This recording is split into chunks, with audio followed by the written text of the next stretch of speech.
Well, welcome to the Harness Half Hour, proudly brought to you by Airpark Canterbury and HRNZ Marketing. I'm Jess Smith, and this week on the show we chat to junior driver Zev Meredith after his dream start to his driving career. Grant Anderson of the Kaikoura Trotting Club updates us on their latest news and new travel subsidy for their Sunday meeting. And President of the Tuapeka Harness Racing Club, Jim Crawford, talks about this Sunday's annual meeting at Forbury Park. Plus, bookmaker Richard Wilson is back with another Bookie update. But first, here are this week's headlines. Ultimate Sniper produced a tough effort to win the Open Handicap at Eddington last Friday night, holding off the late bids of Self Assured and Spankham. The All-Stars tasted victory in the featured trot on the night also, when Oscar Bonavina bolted in to win by 9 lengths. The third heat of the Sire Stakes was held at Eddington on Friday night and saw One Change head home in All-Stars' first 4. One Change has now won all 6 of his career starts. And in Sunday's Riverton Cup, Paddy Proudfoot overcame a 20-metre handicap to win the feature pace for Kirsten Barclay and Tank Ellis. The 5-year-old has collated a diligent career record, now winning 5 of his 11 career starts, with a further 4 seconds to the tally.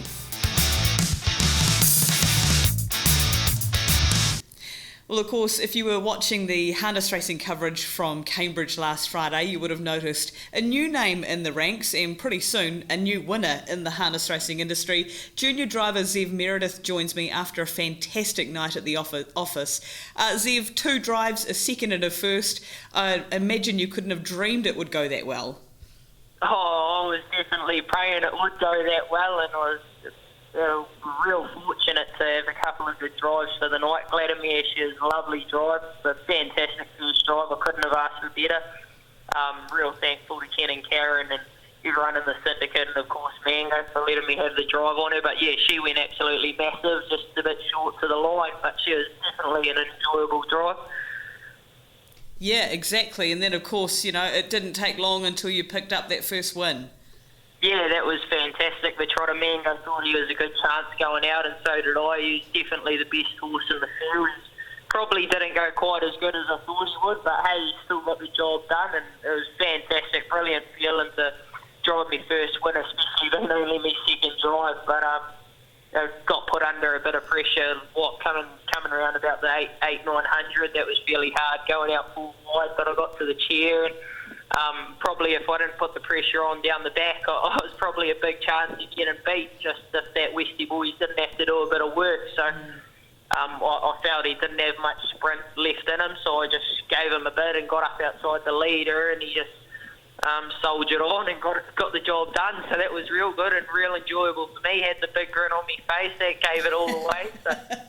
It sure did. And you mentioned too, Zev, that the owners of these horses, to put you on, given it was your first night driving, it just shows the faith they had in you.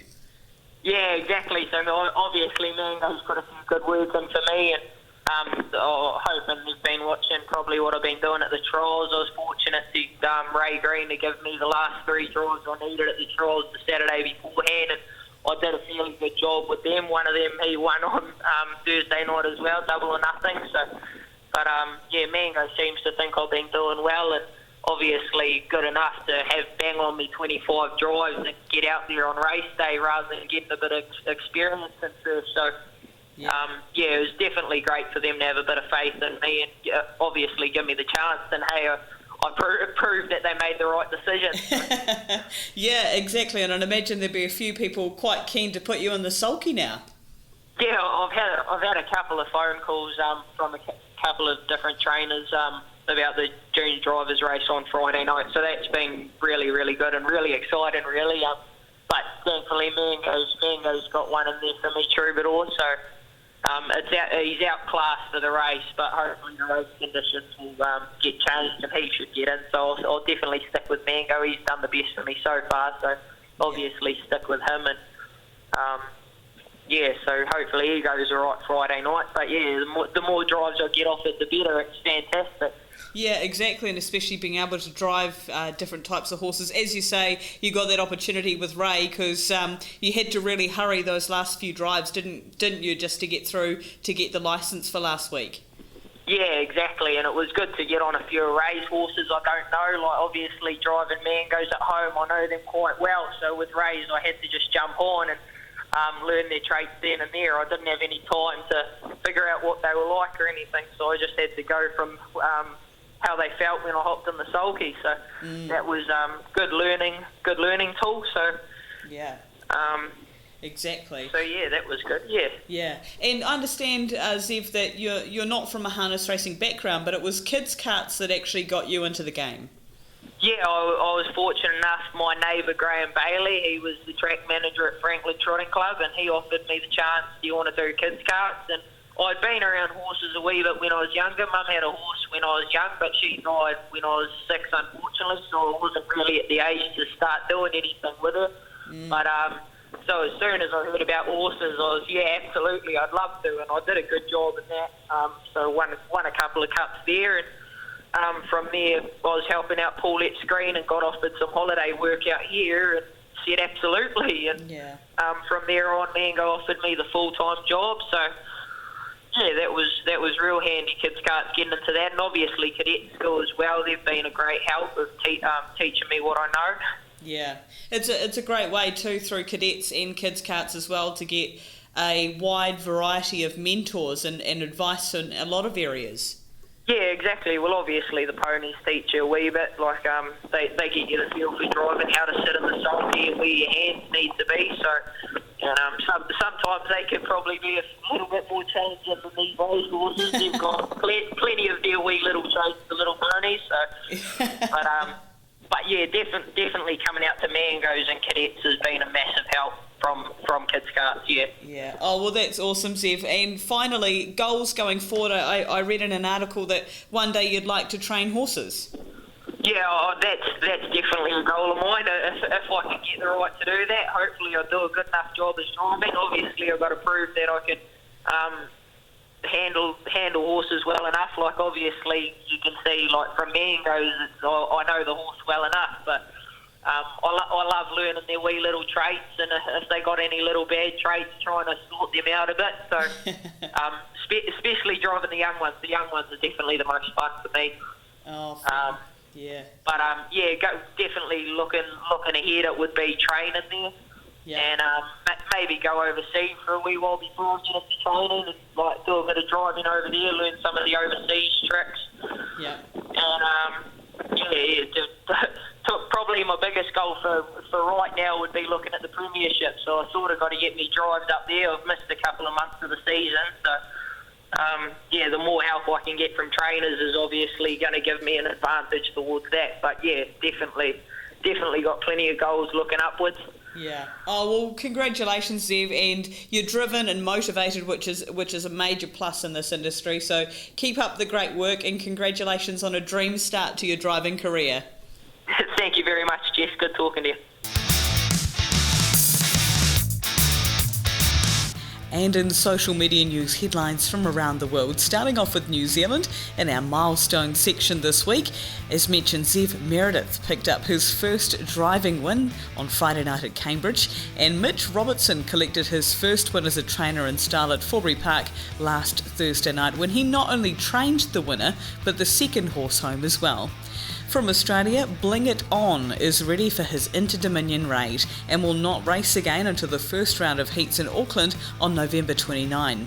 To find out more, check out Adam Hamilton's report on our website. And from the USA and Canada, heats for the 2019 Breeders' Crown were held in Canada over the weekend at Woodbine Mohawk Park. Dexter Dunn enjoyed a night to remember, driving 6 winners on the card. Finals will be held this weekend, including expat Kiwi and the world's fastest standardbred mare, Sha Tin. For more, follow Woodbine Mohawk Park on Facebook.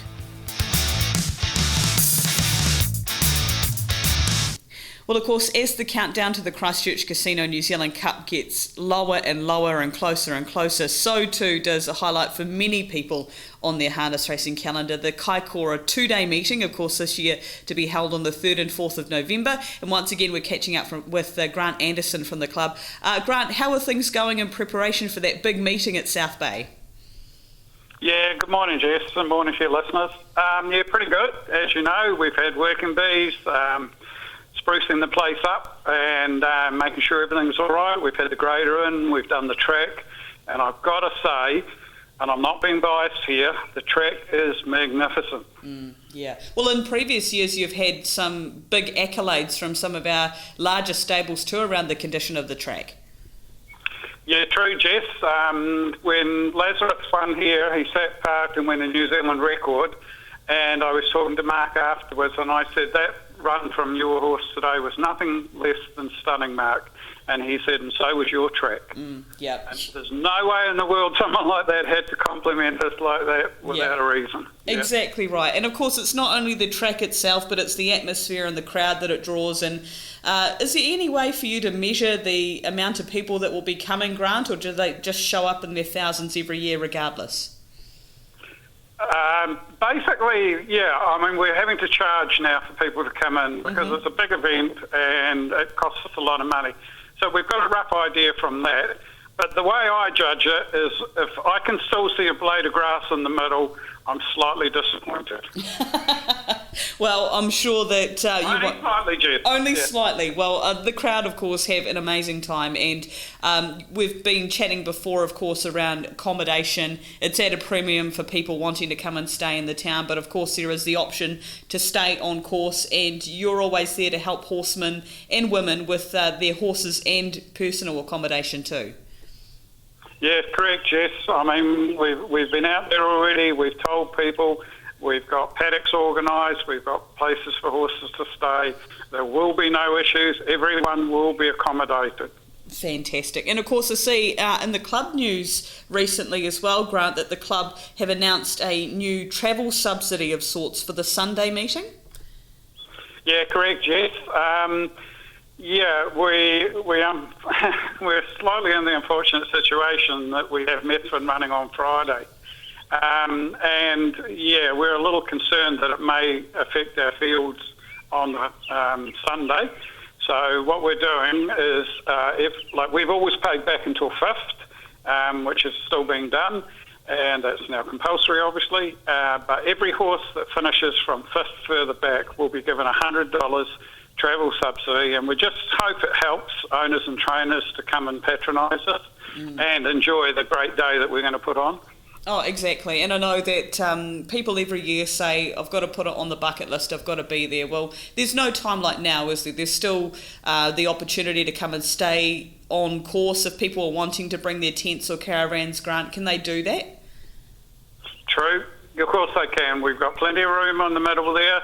There's ample opportunity for people to park up. They can have a great day's racing. They can have the social atmosphere. They can be surrounded and lots of friends that are all there for the same reason, Jess. Yeah. Oh, outstanding. And to a bit of an international excitement this year too. Heather Vitale she came to the New Zealand Cup meeting last year. For those who don't know Heather, she is a US-based harness racing personality, massive following on social media and also on the harness racing TV in America. And she said last year, I'm coming back and I'm doing Kaikoura because all I've heard is that I have to go to that meeting. So you're going to have quite a big media personality there beaming your meeting to the rest of the world, which is exciting. True, it is, Jeff. And it's exciting to have people like that come here, and I guess it's just like you said with the bucket list. I mean, here we have an international lady that is prioritising Kaikoura as a meeting that I have to go to. Yeah, exactly. That's huge for our club. Yeah, she's booked it all around the Breeders' Crown, which is held end of October in Canada, and of course Heather is involved with Sha Tin, well her mother is, so she's moving it all around so she can get down here. So I'm sure maybe next year you'll have a whole heap of North American visitors coming down. Well, true, Jess. I guess the American calendar will look at us and say, oh, wow, I mean, we have to be at Kaikoura. We've got to be there. We have to experience this. And as a backup, we might even pop into the New Zealand Cup afterwards. Yeah, exactly right. That's for sure. Well, Grant, thank you so much for your time. Keep up the great work. I know there's a lot of work going in between yourself and the committee with working bees and getting things organised for such a big crowd. But thank you for your time. And, of course, your phone is always on if people need to have any questions answered. True. true. It's always available, Jess. It's only when I'm asleep, I'm a deep sleeper, that I don't answer it. Any other time, it is available. And if I could just quickly mention to those ladies out there, don't forget our fashion parade. Yep. There's something for you there too, so get out, buy your outfit, come up here. It's the most appropriately dressed person on the day. Yep. And it's always really popular. Yep, absolutely. Well, Grant, thank you so much, and we'll catch you there in a couple of weeks' time. Good-o. Thank you, Jess. Airpark Canterbury is Christchurch's only 24/7 privately owned off-site airport car parking. If you feel strongly about supporting privately owned business, support Airpark Canterbury. It's only a short drive to the airport in the Airpark Canterbury free shuttle. So if you want the cheapest parking option around, try Airpark Canterbury. Call 0800 Airpark or online at airparkcanterbury.co.nz. There's always a park for me at Airpark Canterbury.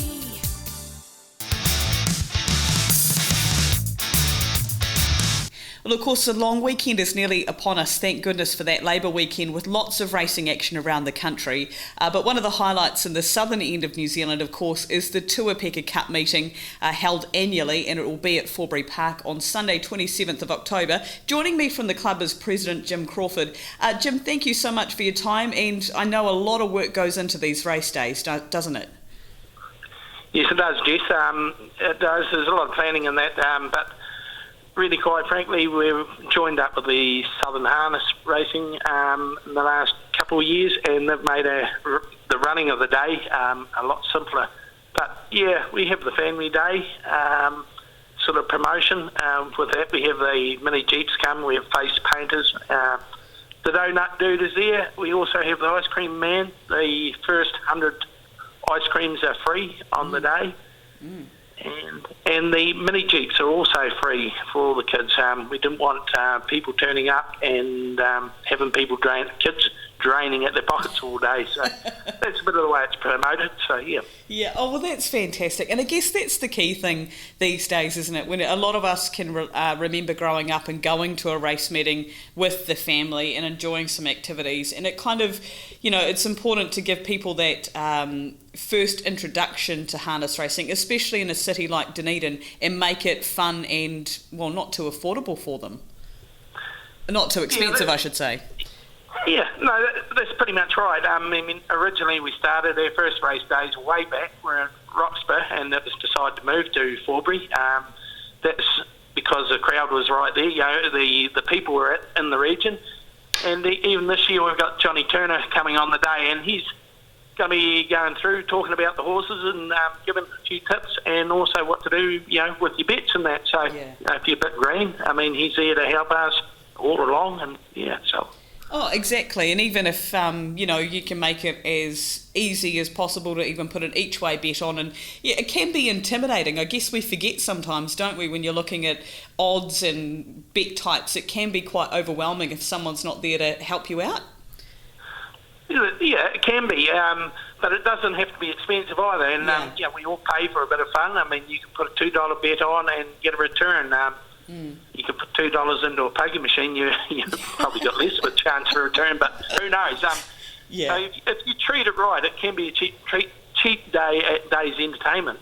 Exactly. Yeah. Well, as you say, the kids' entertainment is outstanding. Mini jeeps, you've got bouncy castle, face painters. You've also got kids' carts there, which is really important to the industry, isn't it? It is, and we've had them the last few years, and they're always a hit. Usually they go a bit unnoticed, but the last year we decided to get them all up and give them a prize, and it goes off well. Yeah, always popular, and as you say, 100 Blue Boy ice cream, so the first 100 will be free, so make sure you're there with the kids. And of course the feature on the day, Jim, is the Tuapeka Cup, and sponsored this year by Tuapeka Lodge. That's right, Tuapeka Lodge. I mean, the Sal and Paul Memorial used to be for the cup race. He left some money in, and it went for 10 years, which was a great sponsorship in the south. But Tuapeka Lodge, I mean, they've been, from our race meeting from day dot, they have sponsored a race. So I think they're the only sponsor that has been there right from the start to this day, and they've decided to take on the Tuapeka Cup. So it's much appreciated, really. Yeah. Oh, exactly right. And of course, you don't think the Tuapeka meeting without them naturally. And your involvement with the club, Tuapeka Harness Racing Club, Jim, where did it all start for you?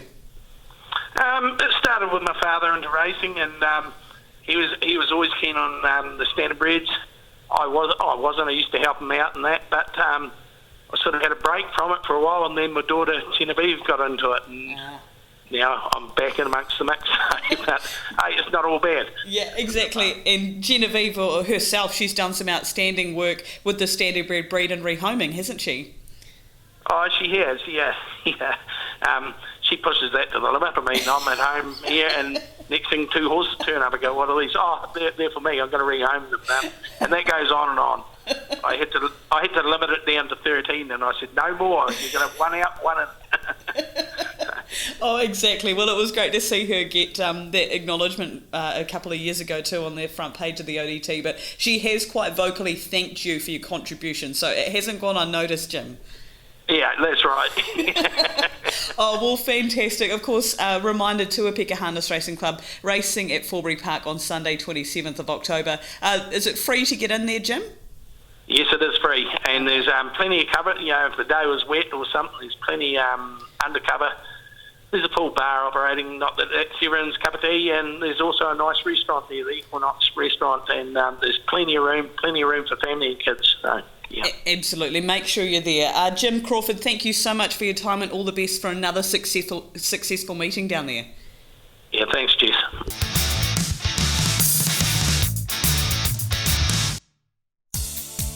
Hi, Razor here from Canterbury Rugby. When you need airport parking, choose a team that's on the ball. Meet at Airpark Canterbury and get their free Mercedes shuttle to drop you right off at the terminal. Airpark Canterbury have the cheapest 24/7 airport parking, and you'll never get left on the sidelines. Give Airpark Canterbury a try. airparkcanterbury.co.nz. There's always a park for me at Airpark Canterbury.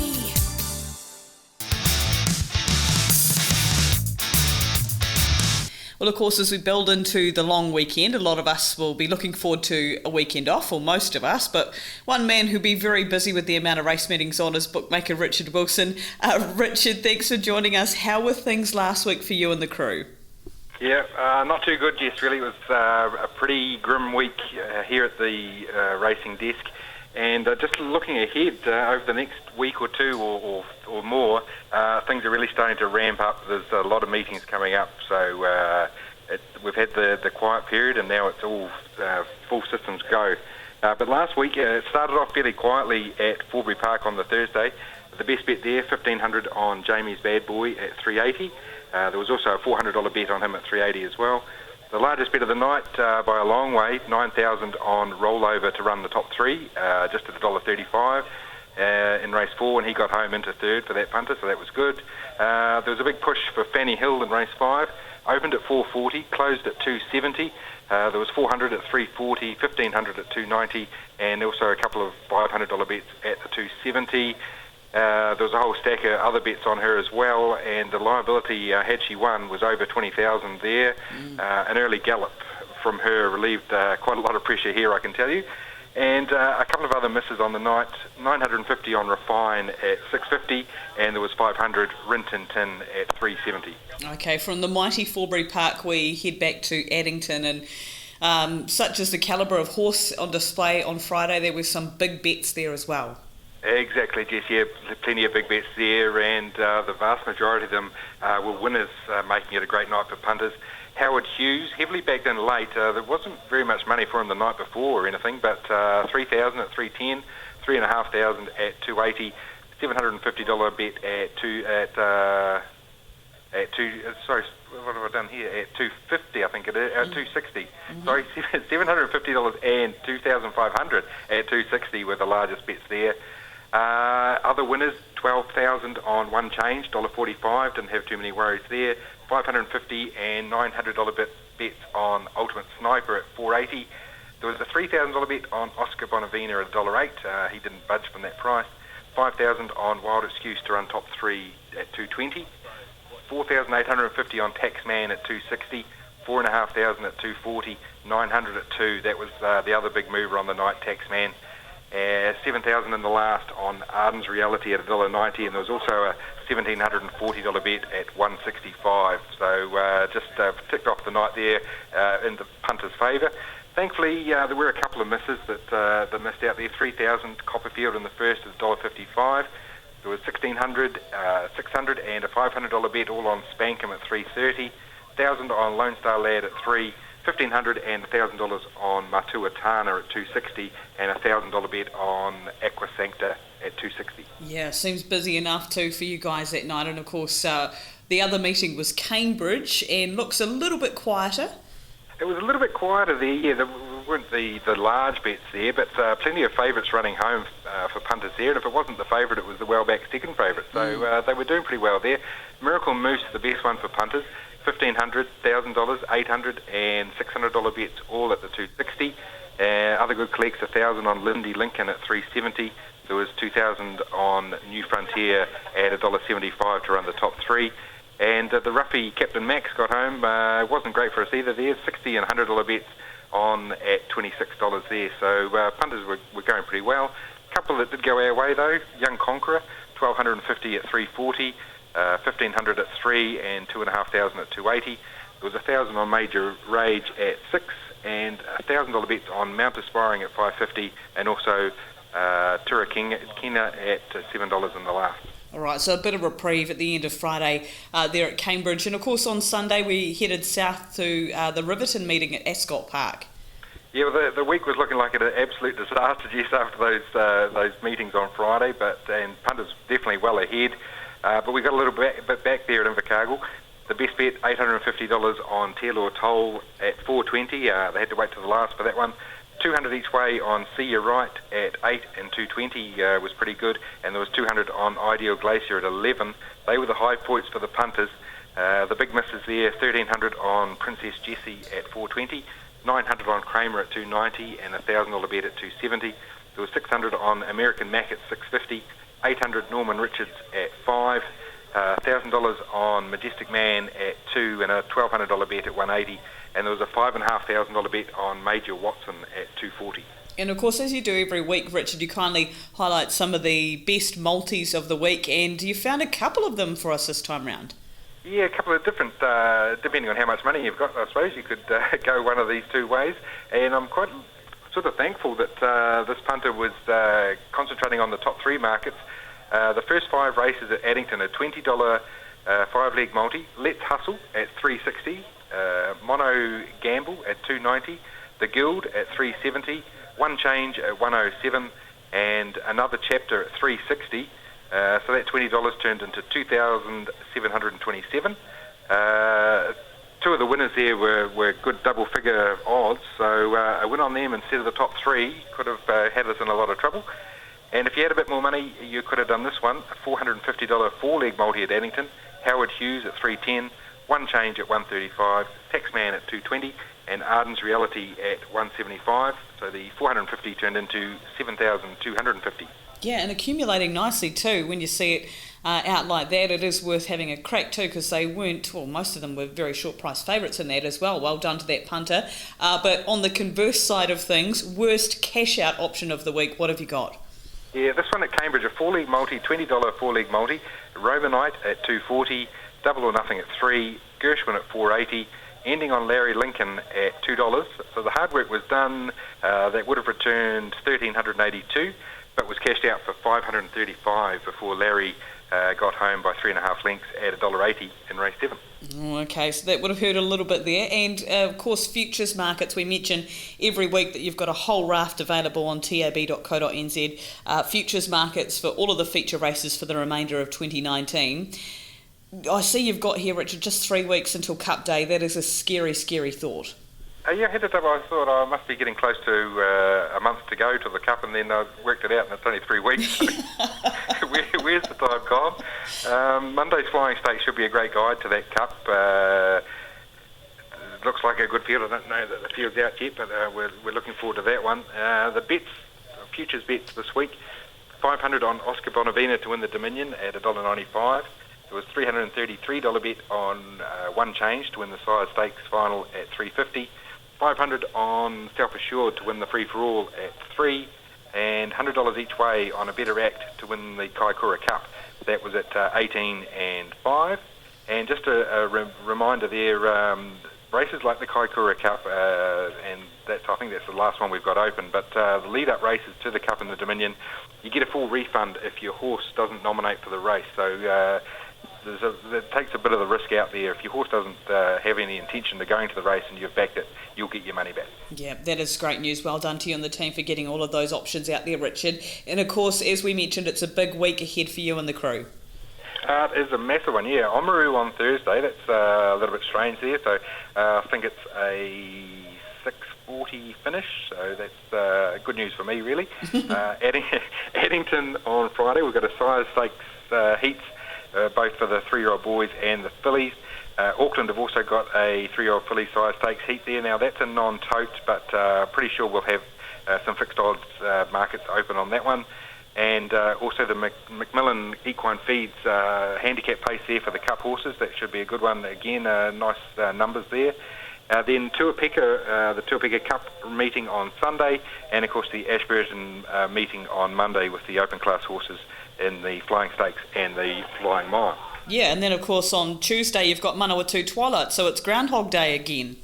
Yes, Tuesday, Thursday at Manawatu, and so there's not many days coming up without a harness meeting on from now for a while. So it's good news. Yeah, living the dream. Richard, thank you so much for your time. I know you've got a busy day ahead of you, so as always, we really appreciate all of that information.